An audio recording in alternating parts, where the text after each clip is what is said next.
মহানগৰীৰ পূব শৰণীয়াৰ ৰূপকাৰত ৰূপকাৰ বঁটা প্ৰদান অনুষ্ঠান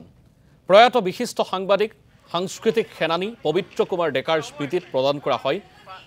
ৰূপকাৰ বঁটা 2011 চনৰ পৰা প্ৰৱৰ্তন কৰা হৈছিল এই বঁটাটি 2023 চনৰ বাবে বঁটা প্ৰদান চলচ্চিত্ৰ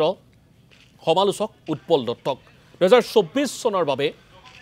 ৰূপকাৰ বঁটা প্ৰদান চলচ্চিত্ৰ পৰিচালক অভিনেতা সঞ্জীৱ হাজৰিকাক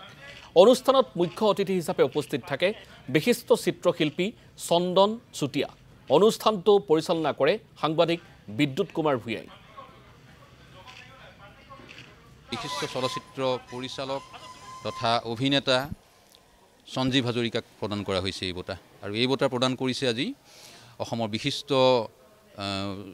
চিত্ৰশিল্পী কাৰ্টুনিষ্ট চন্দন চুটিয়া ডাঙৰীয়াই ভালে কেইগৰাকী বিশিষ্ট ব্যক্তিয়ে ইয়াত ভাগ লৈছে অনুষ্ঠানত আৰু তেখেতসকলে এই বঁটা প্ৰদান অনুষ্ঠানৰ লগতে সেই বৰেণ্য সাংবাদিকগৰাকী পবিত্ৰ কুমাৰ ডেকাৰ স্মৃতিচাৰণ ইয়াত অনুষ্ঠান অলপ পিছতে আৰম্ভ হ'ব গতিকে আমি পবিত্ৰ ডেকাৰ যিখিনি অৱদান বিশেষকৈ অসমীয়া চিনেমাৰ কাৰণে সেইখিনি আমি সদায় সোঁৱৰিব লাগিব আৰু আজিৰ এই অনুষ্ঠানত উপস্থিত থাকি মই নিজেও কৃতজ্ঞ হৈছোঁ আৰু আশা কৰোঁ এই অনুষ্ঠান দীৰ্ঘজীৱী হ'ব